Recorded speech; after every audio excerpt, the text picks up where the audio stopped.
Estamos en el año 490 a.C. y el grandioso imperio persa amenaza a Grecia y a la poderosa ciudad de Atenas. Los atenienses tenían mucho que perder. Sabían que si los persas tomaban su ciudad, significaría la destrucción total.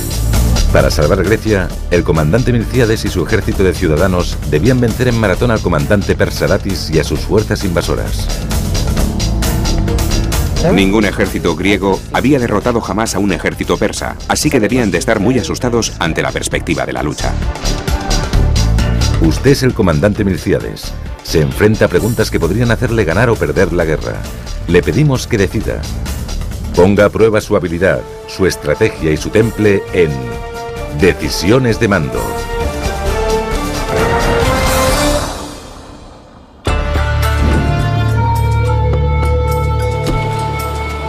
En el año 490 a.C., el imperio persa había conquistado la mayor parte del mundo conocido, lo que hoy es Oriente Medio y Asia Menor. En Grecia, Atenas, una ciudad-estado había enfurecido a los persas al apoyar una pequeña rebelión griega. Los persas querían castigar a los atenienses por unirse a una rebelión contra ellos. Estaban decididos a quemar la ciudad de Atenas hasta los cimientos y a colocar un rey propersa en lugar del gobierno ateniense. El rey Darío, el gran emperador persa, quería venganza. Envió a su oficial de más confianza, el comandante Datis, para someter a Atenas y proclamar Grecia territorio persa. Si Grecia quedaba bajo control persa, nada podría detener la expansión del imperio en Europa occidental. Tenía un camino trazado. Su ruta de expansión pasaba a través de Grecia hacia Europa occidental, tal y como hoy la conocemos. Los atenienses, los espartanos, eran ciudades-estado que estaban en su camino y los únicos que podían detenerle. A principios de septiembre, en una pequeña isla cerca de la costa occidental del imperio persa, el comandante Datis embarcó unos 30.000 soldados en 200 barcos y cruzó el mar Egeo hacia Atenas. Por el camino se apoderó de varias islas griegas, entre ellas Eubea, donde se encontraba la ciudad de Eretria. Conquistó Eretria con mucha facilidad. La hizo arder hasta los cimientos y se llevó a sus habitantes como esclavos. Soñando con la victoria, Datis y su ejército atracaron sus barcos en Maratón, una llanura en la costa oriental de Grecia. Se sentían peligrosamente confiados. Esperaban una victoria muy fácil. Pensaban que los griegos huirían o se rendirían, y que si llegaban a luchar, al ser ellos más numerosos, podrían superarlos y vencerlos con facilidad. Los ciudadanos de Atenas supieron que la flota de Darío se acercaba y movilizaron un ejército de 11.000 soldados para enfrentarse a los experimentados guerreros persas. El líder de estos soldados era el comandante Milcíades, un noble ateniense que había servido en el ejército persa durante su juventud. Los ciudadanos confiaban en él para encontrar el lugar ideal desde el que organizar su resistencia. Usted es el comandante Milcíades. ¿Cuál es el mejor lugar para enfrentarse al ejército persa? La costa, para forzar a los persas a luchar antes de desembarcar. La ciudad, para proteger al pueblo mientras lucha. El camino, para que la batalla tenga lugar cerca de la ciudad, pero sin ponerla en peligro. ¿La respuesta? No sabe qué ruta tomarán los persas para llegar a Atenas, y proteger a su pueblo no les supondrá una ventaja ofensiva. Pero como los griegos solían luchar desde el centro de la ciudad, esperar al ejército persa en la costa de Maratón suponía un movimiento arriesgado que cogería a Datis desprevenido. La respuesta es la A. Los persas no esperaban encontrar a muchos soldados atenienses en el campo de batalla. Creían que habría observadores, pero no que estuviera el ejército ateniense al completo. Mientras 11.000 soldados atenienses se dirigían a Maratón, Milcíades ordenó a su soldado más rápido, Filipides, que fuera hasta Esparta, a 240 kilómetros. Aunque los espartanos eran rivales de los atenienses, Milcíades esperaba que aceptaran luchar junto a ellos contra los persas, su enemigo común. Tanto Atenas como Esparta habían tenido desavenencias con el imperio persa durante los 50 años previos, así que los atenienses confiaban en que los espartanos llegarían en su ayuda. Pero cuando Filipides llegó a su destino, los espartanos estaban celebrando una de sus festividades religiosas. No les ayudarían hasta la luna llena, casi una semana después. Los atenienses debían enfrentarse solos al ataque persa.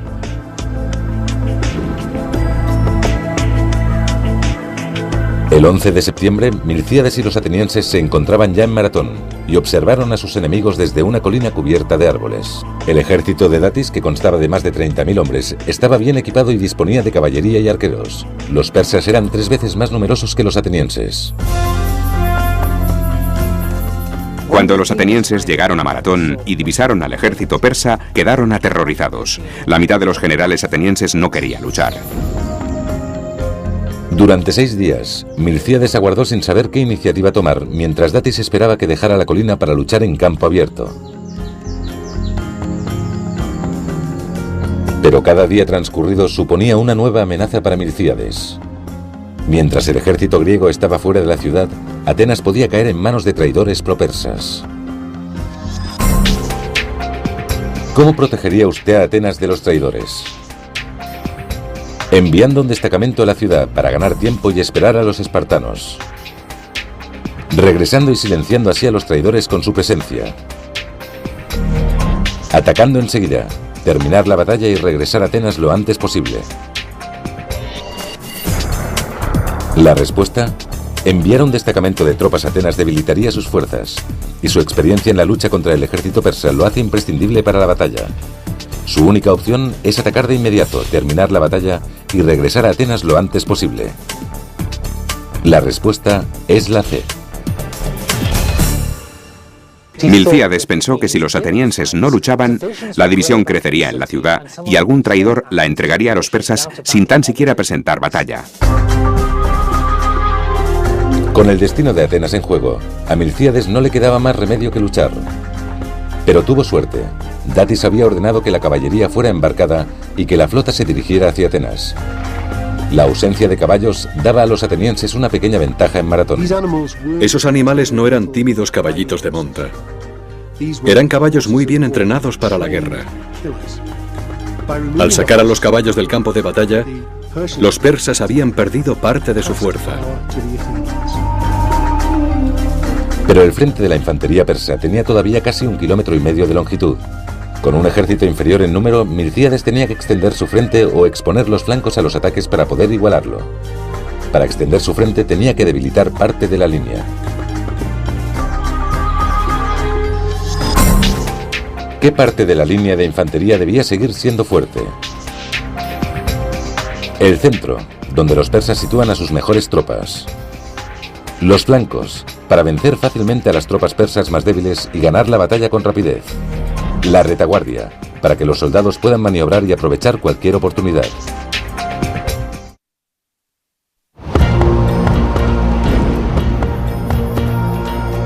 Es el 17 de septiembre del año 490 a.C., la batalla de Maratón. El destino de la civilización griega está en juego cuando el comandante Milcíades y sus soldados atenienses se preparan para enfrentarse al comandante Datis y al poderoso ejército persa. Pero los 11.000 soldados atenienses estaban en clara desventaja ante los 30.000 persas. Y el frente enemigo se extendía a lo largo de más de 1,5 kilómetros. Milcíades debía extender y con ello debilitar su formación para igualar la línea persa. Usted es el comandante Milcíades. ¿Qué parte de la línea de infantería debe seguir siendo fuerte? El centro, donde los persas sitúan a sus mejores tropas. Los flancos, para vencer fácilmente a las tropas persas más débiles y ganar la batalla con rapidez. La retaguardia, para que los soldados puedan avanzar y aprovechar cualquier oportunidad. La respuesta: aunque un centro fuerte pueda parecer una buena idea, su ejército podría ser fácilmente rodeado desde los flancos. Reforzar la retaguardia de su línea de infantería dejaría su frente de ataque indefenso, pero reforzar los flancos le permitiría aplastar las fuerzas persas más débiles y controlar los límites de la batalla. La respuesta es la B. Cuando Milcíades llevó a su ejército a enfrentarse a los persas, esperaba que su plan funcionara. No sabía si sería así porque nadie lo había intentado antes. El comandante Milcíades debilitó deliberadamente el centro de su línea reforzando los flancos. Los atenienses caminaban hombro con hombro colina abajo hacia el enemigo que esperaba. Los atenienses debían de estar aterrorizados mientras bajaban la colina y se dirigían hacia el ejército persa. Probablemente muchos de ellos pensaron que no saldrían con vida. Mientras el ejército ateniense se acercaba, Datis ordenó a los persas que preparasen sus arcos y flechas. ¿Cómo ordenaría a sus tropas que esquiven las flechas? Con escudos que desviarían las flechas. Avanzando en zigzag para ser un blanco difícil. Cargando contra el enemigo para recorrer antes la distancia. La respuesta: los soldados están demasiado juntos para que el movimiento en zigzag sea efectivo, y cubrirse bajo los escudos solo ralentizaría su avance. Pero si cargan contra el enemigo, sorprenderán a los arqueros persas y serán menos vulnerables. La respuesta es la C.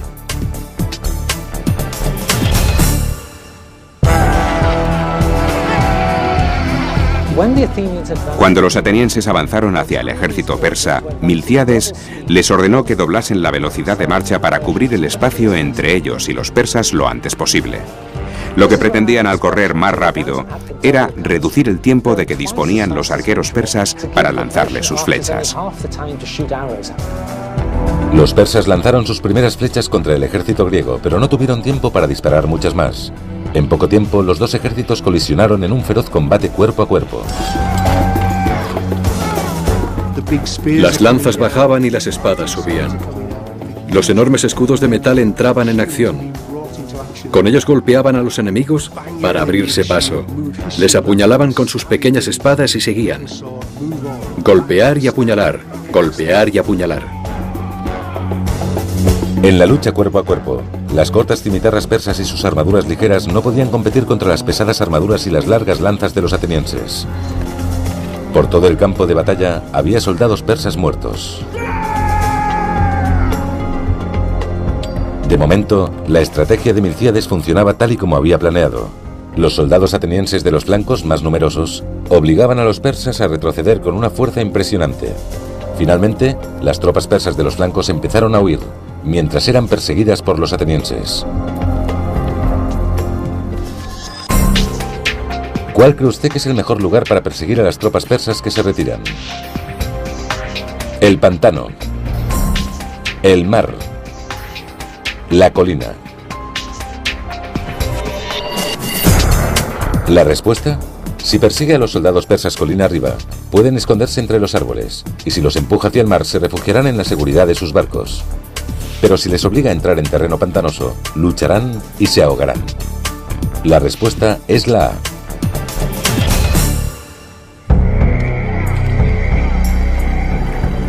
Milcíades ordenó a sus tropas que persiguieran a los persas hasta un pantano cercano, donde los invasores extranjeros fueron diezmados.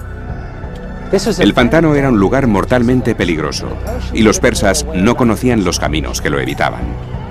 Así que centenares de ellos se ahogaron en sus aguas cenagosas. Mientras tanto, los griegos situados en la debilitada línea central de Milcíades estaban en apuros. Los persas ganaban terreno. Si Milcíades no actuaba rápido, la línea central griega caería y las fuerzas persas atacarían a los griegos restantes. ¿Cómo pueden las tropas de los flancos ayudar a las tropas atrapadas en el centro? Dejando de perseguir a los persas que huyen para concentrarse en los que atacan. Reagrupando las tropas y situándolas entre los griegos y los persas de la línea central. Corriendo hacia los barcos persas. Los persas abandonarán la lucha y les perseguirán.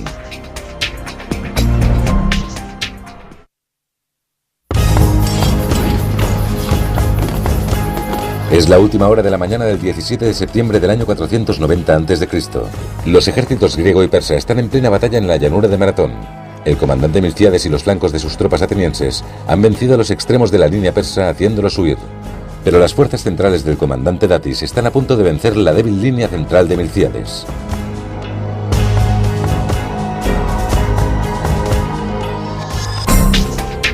¿Cómo pueden las tropas de los flancos ayudar a las tropas atrapadas en el centro? Dejando de perseguir a los persas que huyen para concentrarse en los que atacan. Reagrupando las tropas y situándolas entre los griegos y los persas de la línea central. Corriendo hacia los barcos persas. Los persas abandonarán la lucha y les perseguirán. ¿La respuesta? No hay garantía de que los persas vayan a seguir a los soldados griegos que corran a atacar los barcos.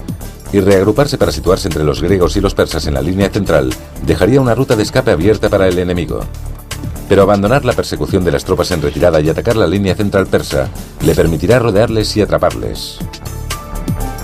La respuesta es la A. Después de que los flancos atenienses hubiesen roto las líneas persas, Milcíades detuvo la persecución y reunió a sus hombres para atacar el centro de la línea persa por detrás y destruirlo totalmente.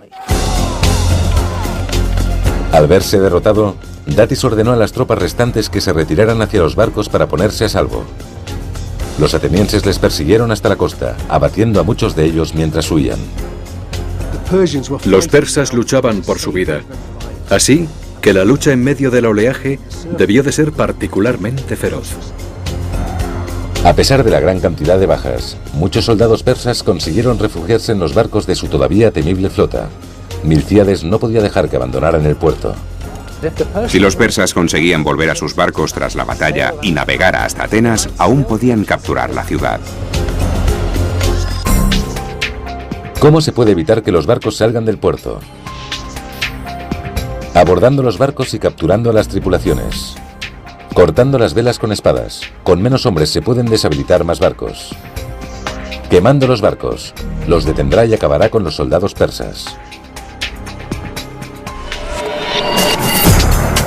La respuesta: los griegos seguían en inferioridad numérica, así que abordar los barcos y hacer prisioneros era imposible. Y cortar las velas no impediría que las tripulaciones escaparan remando.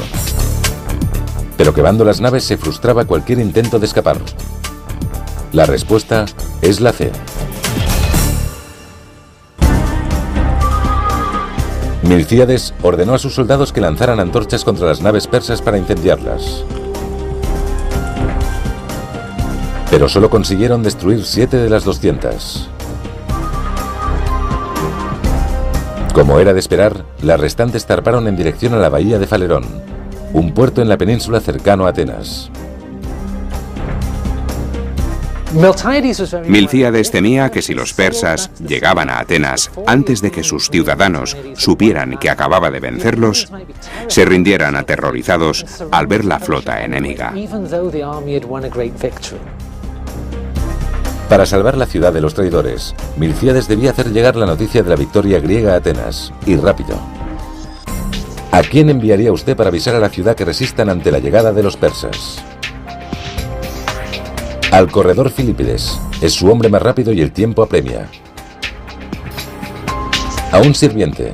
Un sirviente no está cansado por la batalla y está en mejores condiciones para viajar. Va usted mismo. Si todavía hay traidores dispuestos a entregar la ciudad a los persas, no se atreverán a desafiar su autoridad. La respuesta: aunque en Atenas inspira mucho respeto, sus cansados soldados necesitan que esté con ellos y que les lleve a casa lo antes posible. Y los sirvientes no son corredores, así que no están preparados para emprender ese viaje. Como el tiempo apremia, es imperativo que envíe al mensajero más rápido, Filipides, a alertar a la ciudad. La respuesta es la A. Filipides debió de tardar unas 2 horas en correr hasta la ciudad de Atenas. La distancia desde Maratón a Atenas es de 42.195 metros, la misma distancia que se corre en las carreras de maratón modernas. Filipides corrió a Atenas a toda velocidad. A su llegada y sin aliento anunció: «Hemos vencido», y cayó muerto a causa del cansancio. Mientras tanto, el comandante Milcíades y sus hombres se dirigían hacia Atenas para defender la ciudad, pero existía la posibilidad de que no llegaran a tiempo. Los ciudadanos de Atenas quizá tuvieran que defenderse solos. ¿Qué pueden hacer los ciudadanos de Atenas para prepararse contra la invasión persa? Levantar barricadas en las puertas para mantener a los persas fuera hasta la llegada del ejército griego. Abandonar la ciudad y buscar refugio en las montañas. Hacerse pasar por soldados. Desde lejos engañarían a los persas. La respuesta: levantar barricadas no evitará las flechas persas, y abandonar la ciudad equivale a entregarla al invasor. Pero si los ciudadanos de Atenas se sitúan en las ventanas y junto a los muros, parecerá que la ciudad está bien defendida, y quizá los persas no ataquen. La respuesta es la C. Los ciudadanos de Atenas custodiaron la ciudad. Todos los hombres, mujeres y niños se situaron en lugares visibles, junto a los muros y las ventanas, para que pareciera que la ciudad estaba bien protegida. Lo que intentaban hacer era engañar al enemigo. Si parecías un soldado, era muy posible que lo fueras. Datis llegó a la bahía de Falerón preparado para invadir Atenas. Pero para su contrariedad, la ciudad parecía estar bien defendida. Mientras tanto, Milcíades y su victorioso ejército griego se acercaban rápidamente. Esta visión fue demasiado para Datis y sus persas. Sin poner siquiera pie en tierra, los persas zarparon de vuelta a sus territorios. La batalla de Maratón terminó con un éxito rotundo de Milcíades y el ejército ateniense. Aunque los soldados de Datis los triplicaban en número, los griegos mataron a 6.400 persas y solo perdieron 192 hombres. Nadie esperaba que los atenienses ganaran la batalla de Maratón. Cuando lo hicieron, la noticia circuló por todo el mundo griego. Nadie podía creer lo que habían conseguido. No solamente se habían enfrentado a los poderosos persas y habían salvado su ciudad de una destrucción segura, también se había ganado el respeto que inspiraría su civilización durante muchas generaciones. La batalla de Maratón fue muy significativa para los atenienses. Todo el mundo griego tuvo que reconocer que Atenas era una de las potencias con la que más había que contar.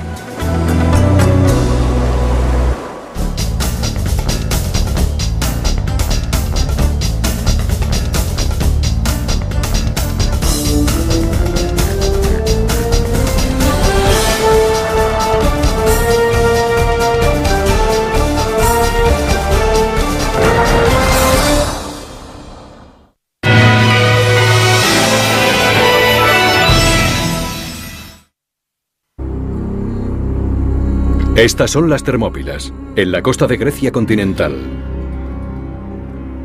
Soy Matthew Sattel. En agosto del año 480 a.C., un ejército griego de solo 7.000 hombres, dirigidos por el rey Leónidas y 300 espartanos, luchó aquí contra una fuerza invasora de 250.000 hombres, liderados por Jerjes, el rey de Persia. Estaba en juego el futuro de la civilización griega. Gracias a la nueva tecnología informática, podrán ver esta gran batalla como nunca se ha visto antes. El gran número de soldados, las formaciones de las tropas, cómo lucharon y cómo se ganó. Lo verán como le hubiera gustado verlo a los generales, ahora en batallas decisivas.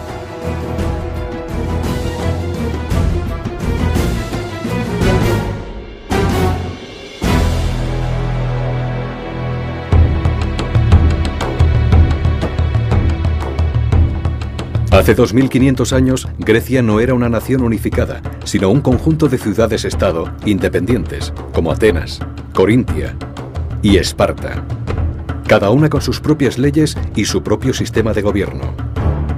Los griegos vivían a la sombra del poderoso imperio persa, que se extendía por lo que hoy es Turquía, el norte de Egipto, Israel, Irán, Irak, Afganistán y el norte de la India.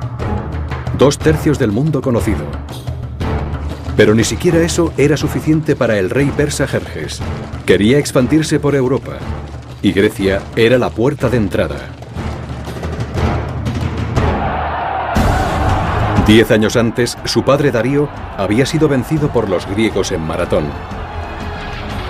Jerjes estaba decidido a no sufrir la misma suerte.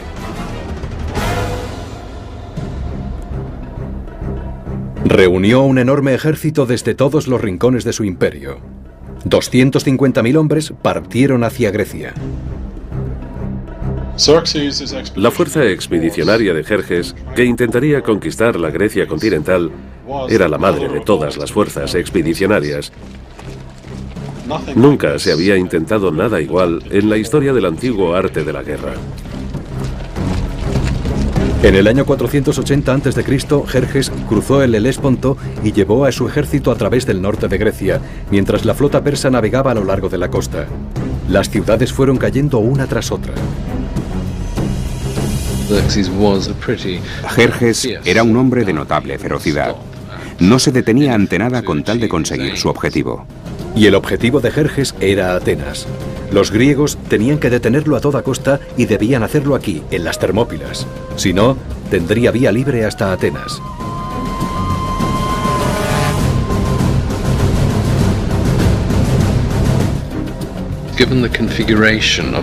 Debido a la configuración de la península griega, por aquí era por donde cualquier ejército debía pasar.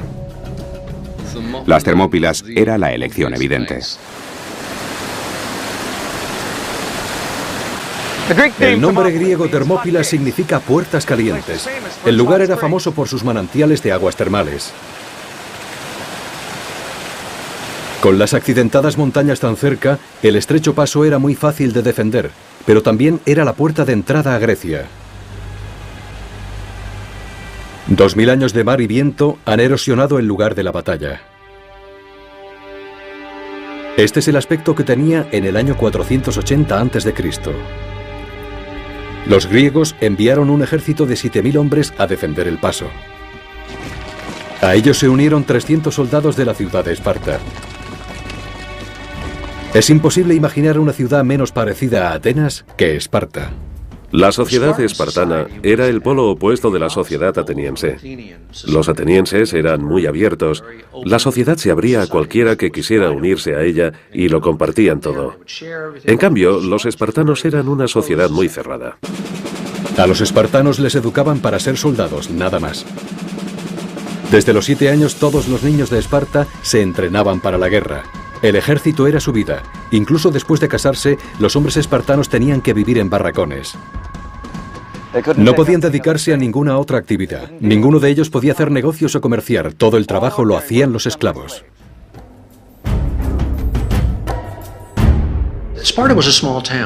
Esparta era una ciudad pequeña.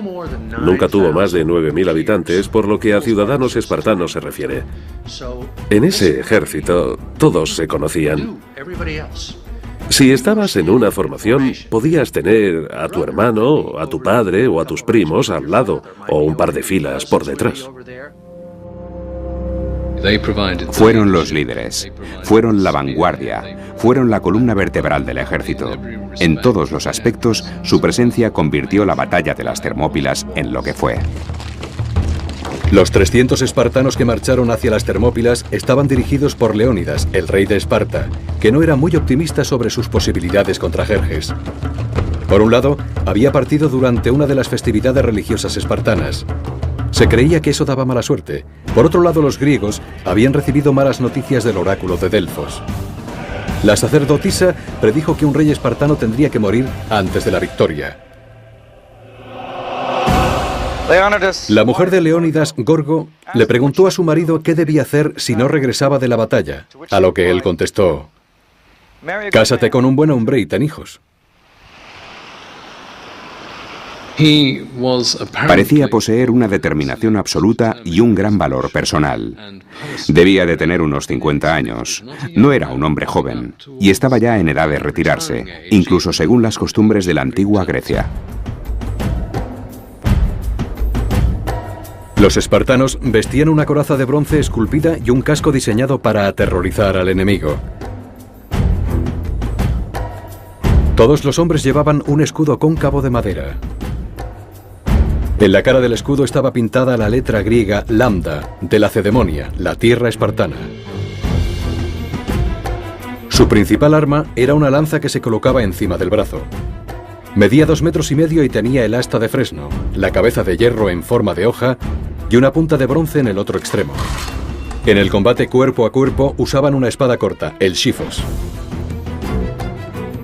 En comparación, el ejército persa del rey Jerjes iba poco armado. Sus hombres estaban entrenados para ejecutar rápidos movimientos bélicos en amplias llanuras. Jerjes confiaba en gran medida en los medos, que eran unos arqueros formidables. Pero su mayor orgullo era un grupo de élite conocido como los 10.000 inmortales. Los inmortales eran lo mejor del ejército persa y eran reclutados como cuerpo de élite.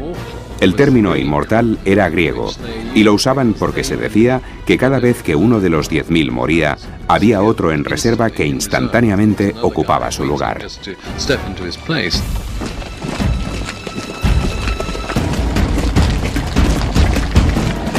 Leónidas esperó con sus espartanos en el lugar más estrecho del paso, con los restantes 7.000 soldados griegos detrás de ellos. Defendían un muro bajo. Jerjes dirigió a su ejército hacia la parte más baja de la entrada del paso. Jerjes, tras situarse en posición, esperó 4 días, porque no podía creer que los griegos fueran a quedarse para luchar. Creía que se trataba de una broma.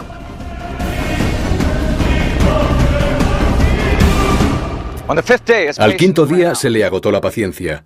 Exigió: «Entregad las armas». Leónidas le contestó: «Ven a buscarlas». Los persas enviaron un explorador al lugar donde los espartanos esperaban antes de la batalla, y algunos de los espartanos estaban haciendo gimnasia. Se untaban de aceite y se peinaban. El explorador no se lo podía creer. ¿Qué estaban haciendo esos tipos? ¿Cómo podían estar tan despreocupados? Por supuesto, lo que estaban haciendo en realidad era prepararse mentalmente para una lucha hasta la muerte. Jerjes había hecho instalar un trono en una colina cercana. Desde allí, ordenó a unos centenares de medos que atacaran. Debido a su elevada posición, los griegos solo veían a unos pocos miles. Pero eran apenas la avanzadilla de una fuerza de 10.000 medos que esperaban tras la montaña. Leónidas contuvo a sus espartanos y ordenó que las tropas griegas avanzaran.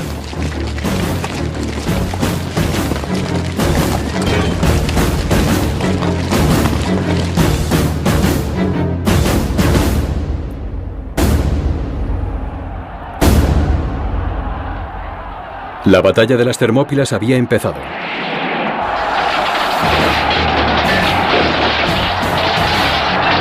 No sería el paseo que Jerjes había imaginado.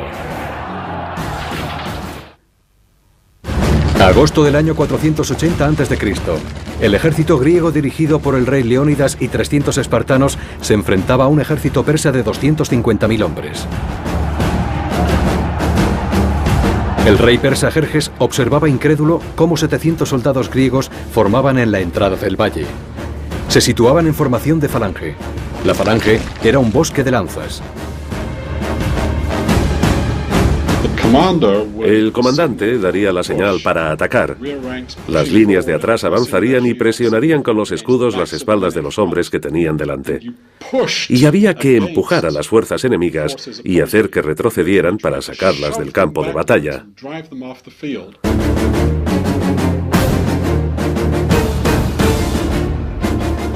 Habían preparado toda la vida para ese momento. Esa falange tenía 18 hombres de profundidad y 64 de ancho. Los escudos se solapaban como las escamas de una serpiente. Era prácticamente impenetrable. Las 3 primeras filas bajaron las lanzas y avanzaron hacia los medos. En comparación con los griegos, los medos iban muy poco armados. Llevaban escudos de mimbre y lanzas ligeras. Antes de que avanzaran, los arqueros medos dispararon una ráfaga de flechas contra la falange.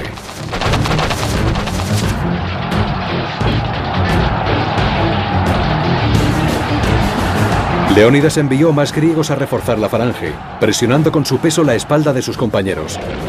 Ráfaga tras ráfaga, las flechas llenaban el cielo.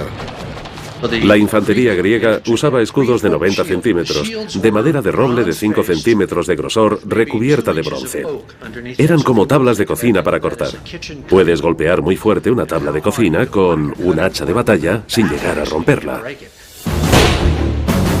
Cuando los griegos empezaron a cansarse, Leónidas envió a sus guerreros espartanos. Avanzaban en formación de falange mientras los extenuados griegos corrían atrás. A medida que avanzaban, los espartanos debían ir hablando entre sí, confortándose y animándose unos a otros a dirigirse hacia esos soldados que a su vez avanzaban hacia ellos.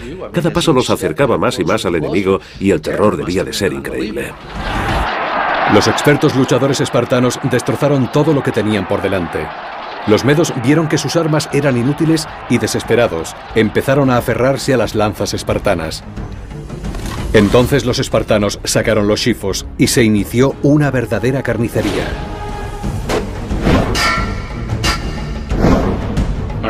¿Tienes hambre? ¿Estás cansado? ¿Tienes sed o estás herido? No importa. Eres un guerrero y luchas.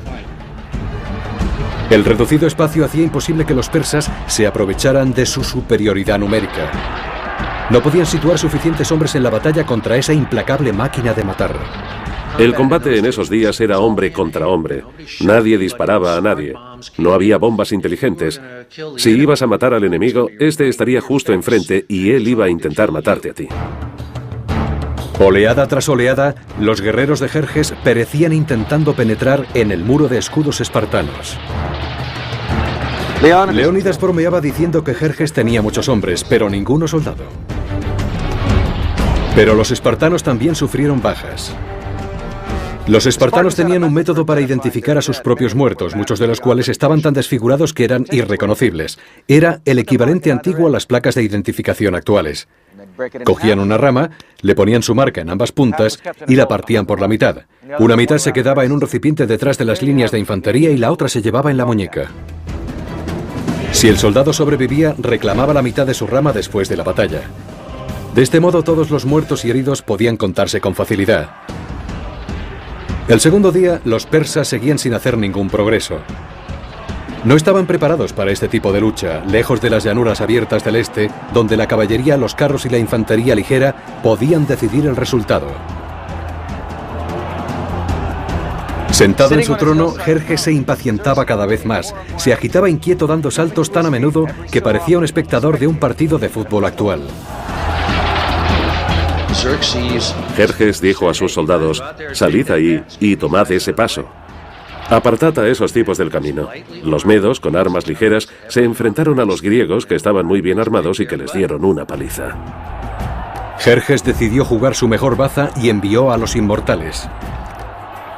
En el campo de batalla había centenares de miles de soldados, pero el combate real se libraba entre dos fuerzas de élite. Los 10.000 inmortales persas contra lo que quedaba de los 300 espartanos. Agosto del año 480 a.C. Los espartanos llevaban casi un día y medio resistiendo en el paso de las Termópilas. Jerjes no había conseguido romper su defensa. Decidió jugárselo todo y enviar a su propia guardia personal, los inmortales.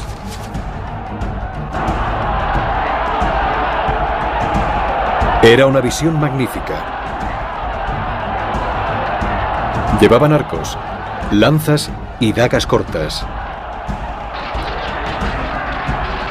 Pero fila tras fila, esas tropas de élite iban cayendo frente a los espartanos.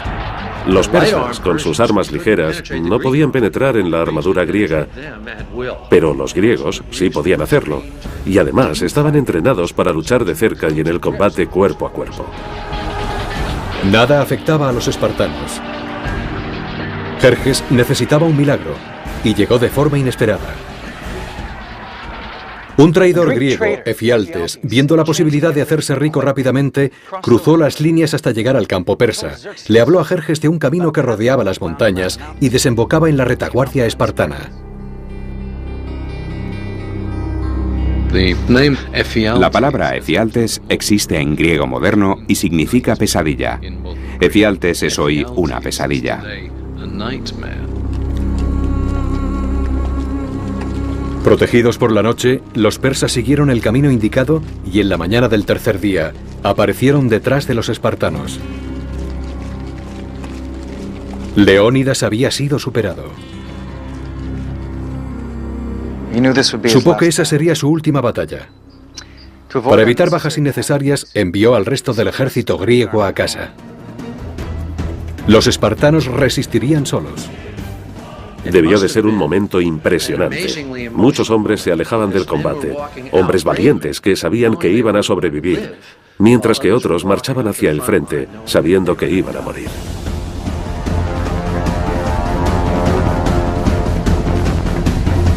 Uno de los griegos les había advertido que los persas tenían tantos arqueros que sus flechas taparían el sol. Tanto mejor, dijo el espartano Dieneques. Lucharemos a la sombra. Así era la sutileza espartana. Cuando alguien dice algo así, te ríes y el miedo disminuye. Leónidas era más pesimista. Ordenó a sus hombres que desayunaran diciéndoles: esta noche cenaremos en el Hades. Cuando la batalla volvió a empezar, los persas se aproximaron desde ambos lados al pequeño grupo de espartanos supervivientes. Los espartanos, que no tenían nada que perder, lucharon como demonios. Los persas sufrieron muchas bajas. Entonces cayó Leónidas. Sus soldados espartanos corrieron a salvar su cuerpo de la captura y la mutilación. Que los griegos lucharan como lo hicieron para preservar su cuerpo de los persas en el momento de la derrota final muestra lo importante que era la posición, el estatus, el papel del rey o del líder. Jerjes decidió terminar la batalla rápidamente. Había intentado luchar soldado contra soldado, según la honorable tradición de sus antepasados persas, pero no podía vencer a los espartanos. Había perdido casi 10.000 hombres, incluyendo a 2 de sus hermanos. Decidió retirar sus tropas. Acabaría con los espartanos desde la distancia, con flechas. Los espartanos consideraban los arcos un arma de cobardes porque mataba desde lejos. Miles de flechas llovieron sobre los espartanos hasta que no quedó ninguno en pie.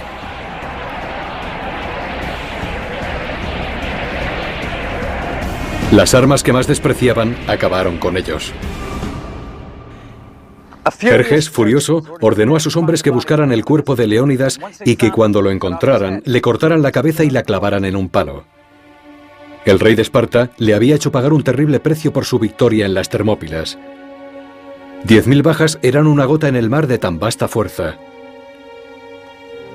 Pero fue un gran golpe para Jerjes y para la moral de su ejército. Le asombraba que esos hombres lucharan por un ideal, la libertad. Jerjes, desde las Termópilas, se apresuró para capturar Atenas, pero sus ciudadanos y su ejército ya habían huido.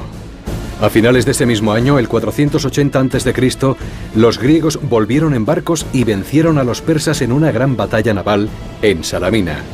El gran plan de Jerjes había fracasado. Si los espartanos no hubiesen hecho su aportación en las Termópilas, creo que entonces todo el esfuerzo bélico, toda la resistencia griega, habría empezado a derrumbarse.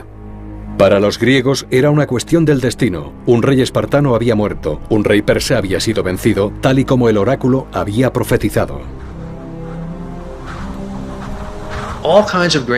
Todas las grandes civilizaciones ya desaparecidas han dejado monumentos increíbles. Pero los espartanos no dejaron nada más que su gesta de entonces. Es algo más indeleble y que sigue vivo hoy en día. El valor y el heroísmo desplegados en las Termópilas transmitió un mensaje de esperanza y orgullo a todo el pueblo griego. Los 300 espartanos nunca serían olvidados. Una Grecia agradecida le pidió al poeta Simónides que compusiera su epitafio. Ve a decirles a los espartanos, extranjero que pasas, que aquí, obediente a sus leyes, yacemos.